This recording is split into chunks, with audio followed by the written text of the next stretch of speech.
कल्पांत ध्यान साधना में सभी साधकों का स्वागत है। सभी को प्रणाम। ओम। आज की साधना के लिए किसी भी आसन में सहज होकर बैठ जाएं। किसी भी आसन में सहज होकर बैठ जाएं।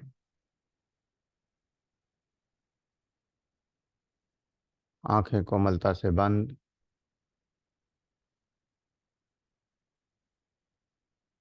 हाथों को ज्ञान मुद्रा में रखें।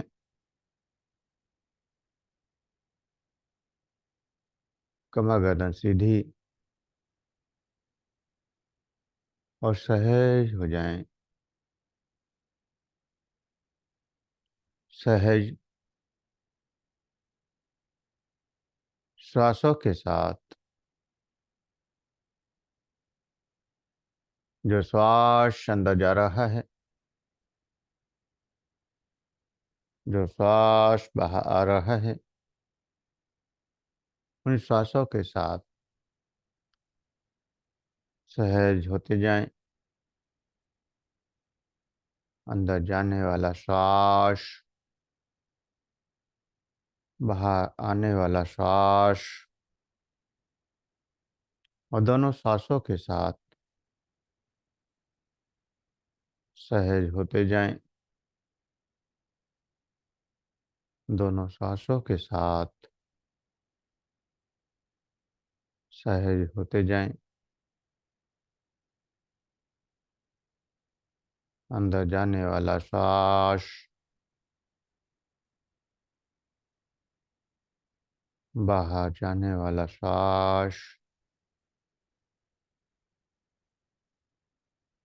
और दोनों श्वासों के साथ सहज होते जाएं। सहज होते जाएं। और प्रत्येक श्वास के साथ जागृत होती हुई एनर्जी का एहसास, ऊर्जा की तरंगों का एहसास, जिस भी रूप में ऊर्जा की तरंगें आ रही हैं, उसी रूप में उस एनर्जी का एहसास।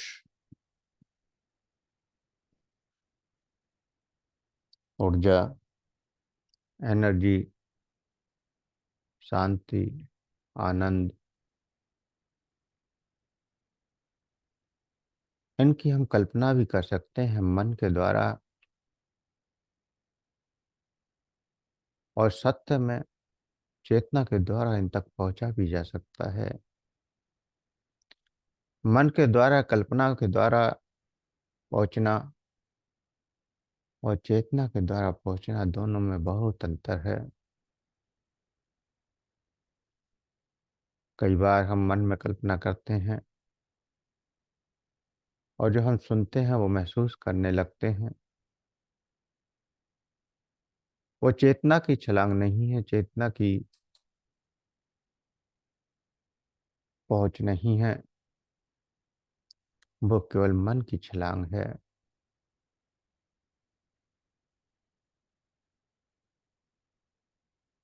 मन,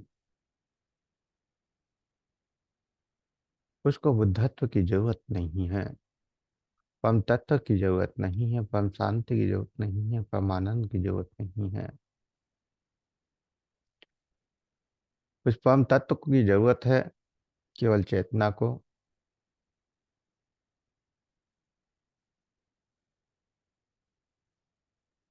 और कल्पना अगर हम करते हैं तो जो कुछ घट रहा है वो केवल मन के स्तर पर घट रहा है, और वो सब कुछ चेतना तक पहुंचता ही नहीं। मन के द्वारा, मन की कल्पनाओं के द्वारा बुद्धि में भ्रम होने लगते हैं। और जैसे हम एक स्वप्न में घटनाएं देखते हैं, ठीक ऐसे ही कल्पना में आनंद घटता है, कल्पना में शांति घटती है। कभी कभी कल्पनाएं बहुत सुंदर होती हैं और कभी कभी बहुत बुरी भी होती हैं। कल्पना के द्वारा अगर हम यात्रा करते हैं इस अंत्य जगत की,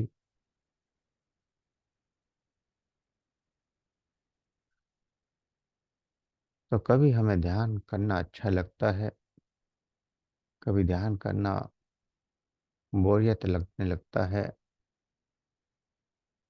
क्योंकि जैसा मन में चल रहा होता है वैसा ही वहाँ कल्पना के द्वारा प्रकट हो रहा होता है।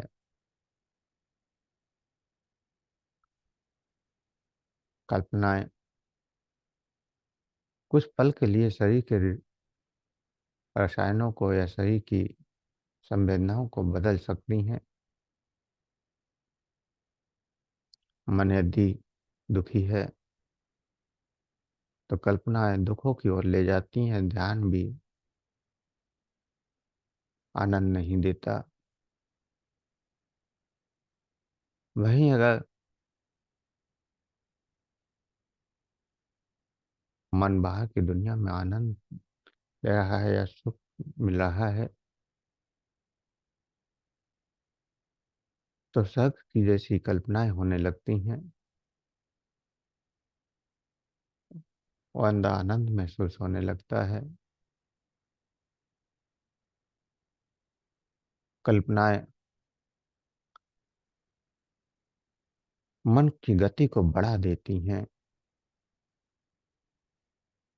मन को तेजी देती हैं,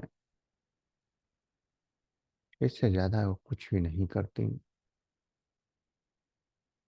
अगर मन सुंदर और अच्छा है तो बुद्धि अच्छा अनुभव करती है। मन और कल्पनाएं अगर दुखी हैं तो बुद्धि बुरा अनुभव करती है। लेकिन चेतना वही की वही रह जाती है।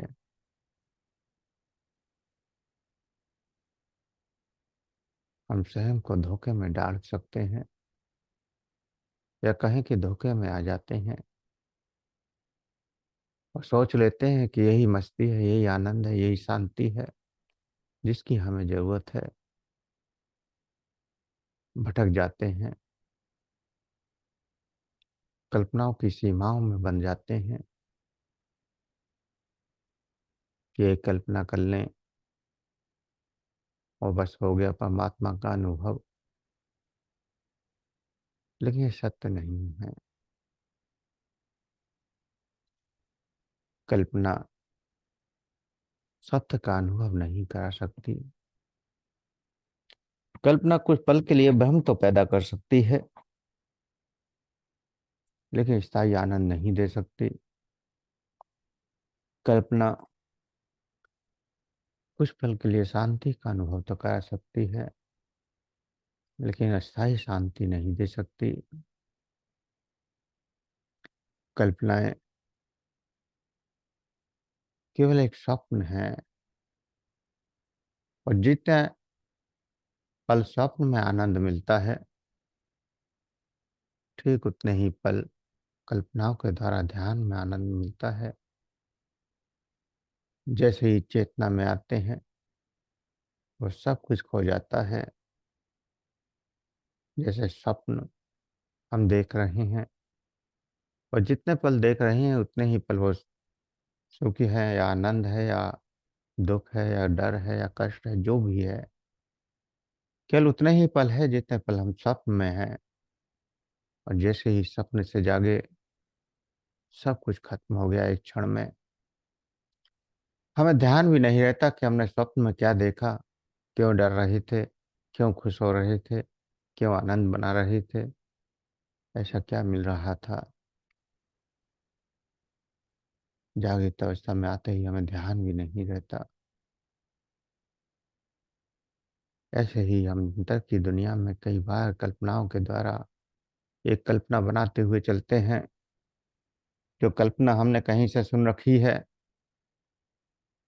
या किसी ने हमें बताई है या कोई कल्पना बार बार हमने सुनी है संत महात्माओं के द्वारा, किसी गुरु के द्वारा। बस वो कल्पना हमारे मन में बैठ गई। उसी कल्पना को लेकर हम बार बार ध्यान में जाते हैं उस सीमा में कुछ पल के लिए वो स्वप्न देखते हैं और फिर से वापस आते हैं तो एक क्षण में वो सब गायब हो जाता है। अगर जागृत होने के बाद भी वो शांति और आनंद बना रहे, जो अंत जगत में प्रकट हुआ था, उसका प्रभाव भौतिक जगत पर भी पड़ने लगे। हर पल शांति का एहसास होने लगे, जीवन में बदलाव आने लगे। तो कह सकते हैं कि चेतना आगे बढ़ रही है, और चेतना को आगे बढ़ने के लिए किसी कल्पना की जरूरत नहीं है, किसी बुद्धि की जरूरत नहीं है, मन की जरूरत नहीं है। इसीलिए कहते हैं कि सब कुछ छोड़ते जाना है,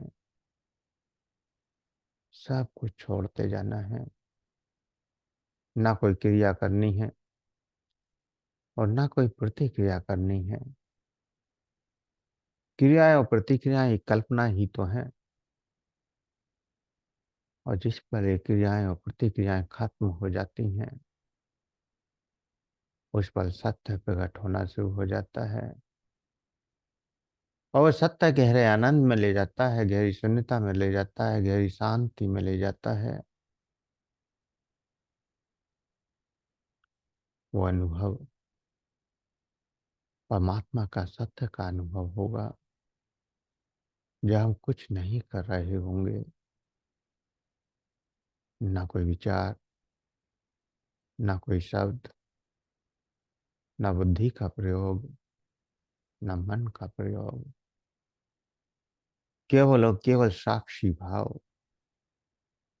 साक्षी भाव से देखते हुए निरंतर आगे बढ़ते जा रहे हैं, हर संवेदना के प्रति पूर्ण जागरूक हैं। जो भी स्वयं जागृत हो रही है, संवेदना को जागृत करने की हम कोशिश नहीं कर रहे।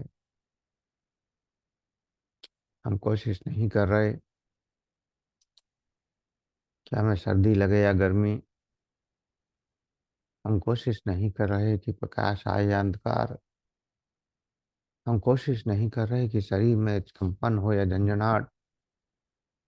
वह तो स्वयं प्रकट हो रहा है, और जब वो स्वयं प्रकट हो रहा है, तभी यात्रा सत्य की यात्रा है, चेतना की यात्रा है,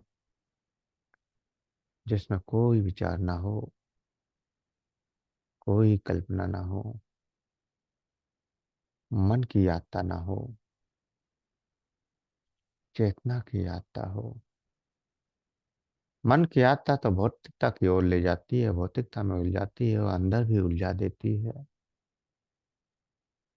मन की यात्रा के द्वारा ही जब अंदर कुछ घटता है तो मन कहता है ये तो गलत है, ये सब कुछ तो गलत हो रहा है, ये नहीं होना चाहिए, ऐसा तो मैंने कहीं सुना ही नहीं है, ऐसा तो मैंने कहीं देखा ही नहीं है। और मन वहां से भ्रमित करके वापस ले आता है, फिर से वापस ले आता है भौतिकता में, फिर से वापस ले आता है चेतना में। इसलिए मन की यात्रा नहीं करनी, यात्रा तो करनी है चेतना की। गहरी शून्यता में चेतना डूबती चली जाए, जहाँ कोई कल्पना ना हो, कोई विचार ना हो, कोई क्रिया ना हो और कोई प्रतिक्रिया ना हो, लेकिन परमात्मा के विषय में और शांति और आनंद के विषय में, उस समाधि के विषय में, आत्म साक्षात्कार के विषय में, परम ऊर्जा के विषय में, परमानंद के विषय में, परम शांति के विषय में हमने बहुत कुछ सुन रखा है, और जन्म से बहुत कुछ सुनते आ रहे हैं। जन्मों की स्मृतियों में इन सब के लिए बहुत कुछ समाहित है। अनंत कल्पनाएँ इन विषय पर अंदर बनी हुई हैं। सूक्ष्म रूप में वही स्मृतियाँ कल्पनाएँ बनाती हैं। कोई भी व्यक्ति ऐसा नहीं होगा जिसके पास परमात्मा के बारे में कोई ना कोई जवाब ना हो। उस आत्म साक्षात्कार के विषय में कोई ना कोई जवाब ना हो। आनंद के विषय में, शांति के विषय में कोई ना कोई जवाब ना हो। हर व्यक्ति के पास अनेक जवाब होंगे, क्योंकि उसकी स्मृतियों में लगातार इन सब चीज़ों के जवाब समाहित हैं। जो व्यक्ति कभी किसी संत महात्मा के पास नहीं गया, कभी किताब खोलकर नहीं देखी, उससे भी आप पूछिए। जिसने कभी परमात्मा के विषय में कुछ नहीं पढ़ा, कभी कुछ नहीं सुना, या आत्म साक्षात्कार के बारे में कुछ नहीं सुना, मुक्ति के बारे में, मोक्ष के बारे में कभी कुछ नहीं सुना और कभी कुछ पढ़ा भी नहीं, ऐसे व्यक्ति से भी अगर आप पूछेंगे तो वो भी कुछ ना कुछ तो आपको जवाब देगा। क्योंकि मन की स्मृतियों में सब के सब कुछ समाहित है। मन अनंत जन्मों से चेतना के साथ जुड़ा है,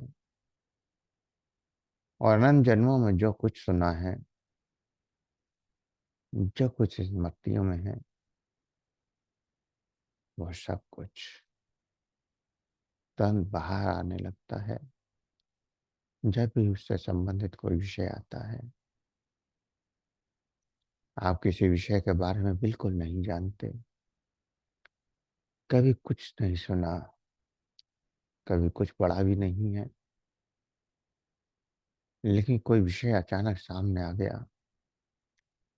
अब आप उसके ऊपर तुरंत विचार करते हैं, तुरंत उसका समाधान या जवाब देना शुरू कर देते हैं।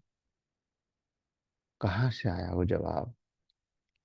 कहीं ना कहीं मन की स्मृतियों में सूक्ष्म रूप में समाहित था।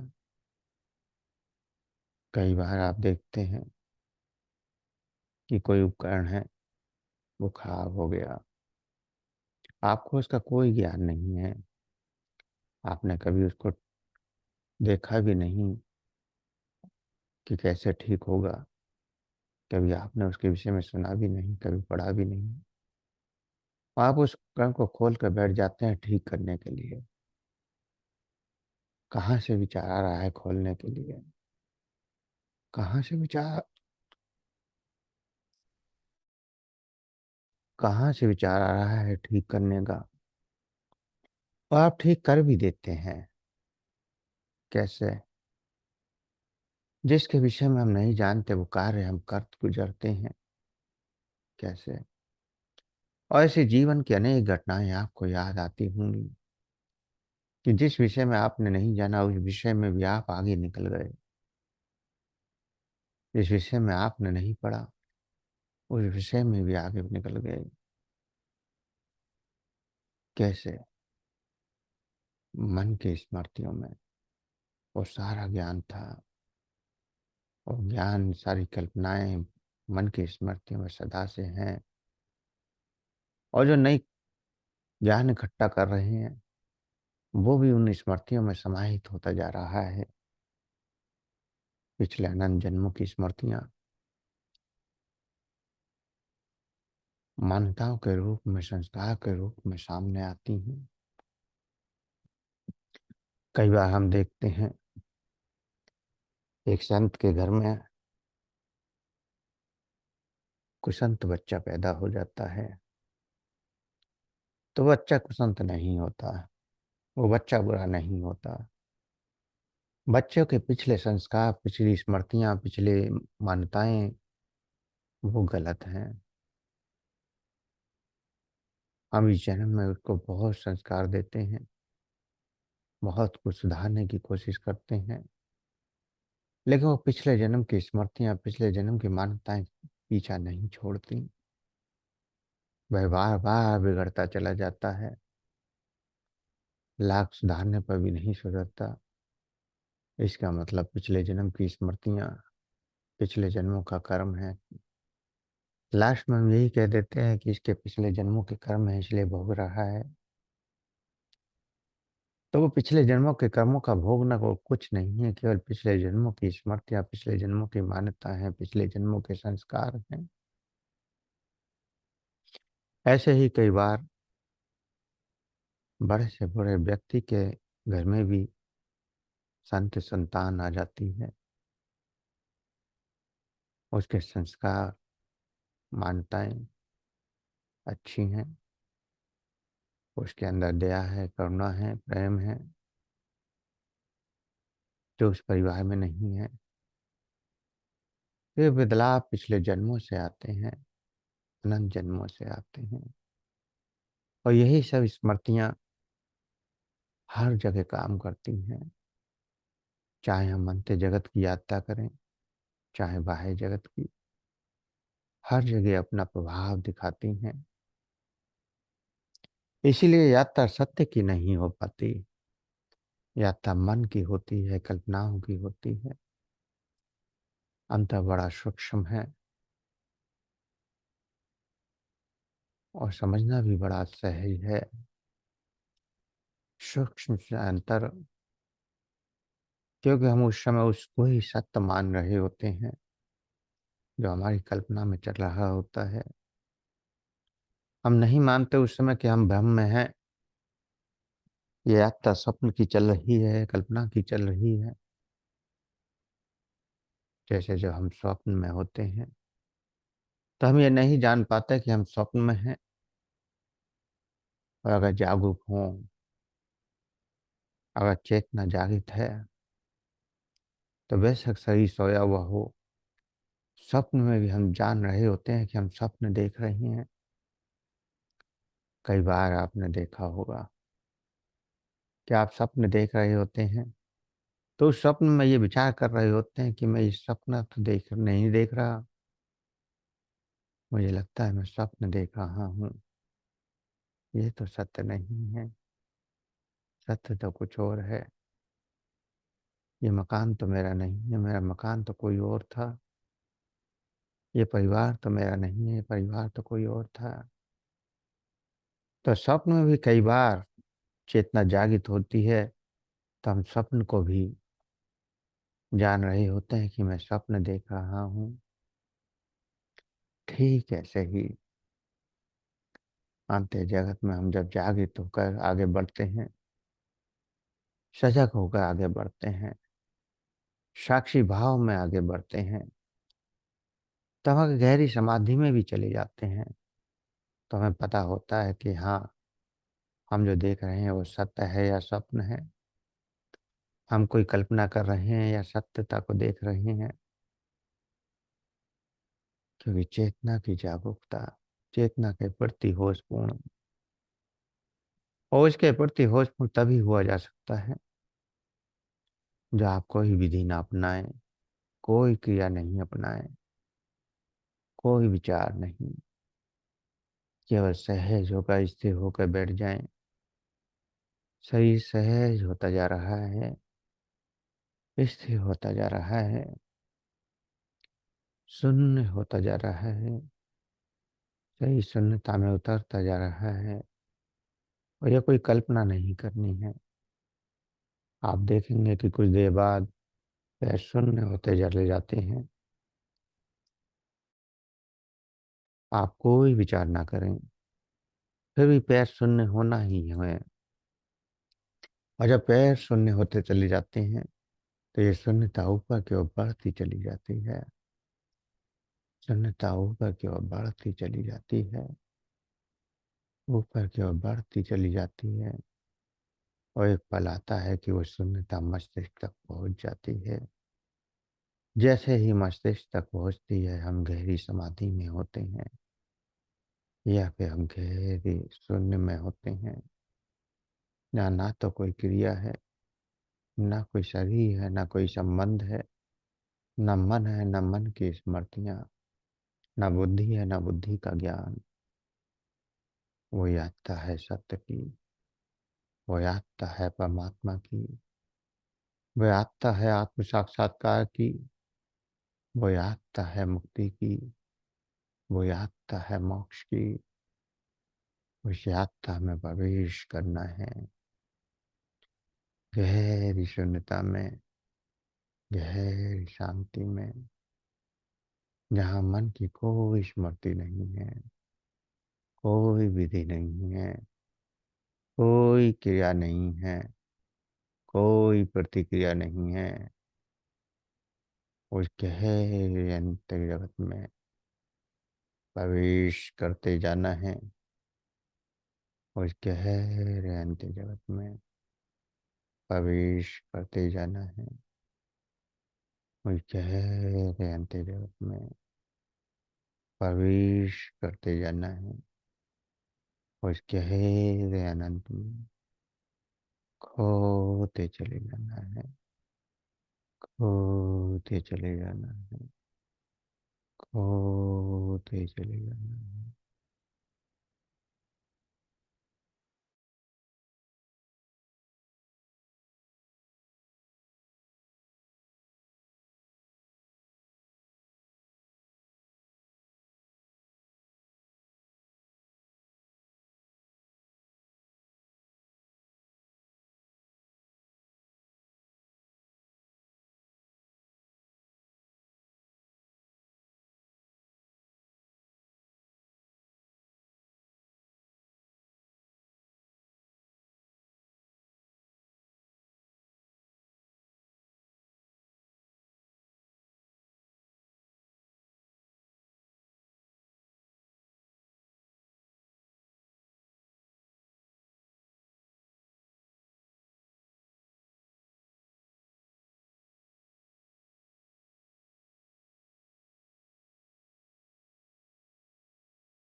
जो भी अनुभव हो रहे हैं, जो भी एहसास हो रहे हैं, उन अनुभवों को करते हुए, उन एहसासों को करते हुए धीरे धीरे चेतना में वापस आने के लिए तैयार हूँ।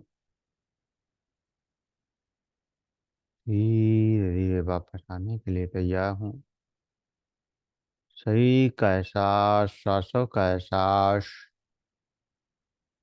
शरीर का एहसास, सांसों का एहसास, और दो गहरे लंबे श्वास, दो गहरे लंबे श्वास। हाथों की उंगलियों में हलचल करें, हथेलियों को रब करें, गर्म करें, आंखों पर लगाएं, चेहरे पर लगाएं, और धीरे धीरे आंखें खोलते हुए चेतना में वापस आ जाएं। तो सभी चेतना में वापस आ जाएं। आप किसी साधक का कोई क्वेश्चन हो तो पूछ सकते हैं, किसी को कुछ कहना हो तो कह सकते हैं।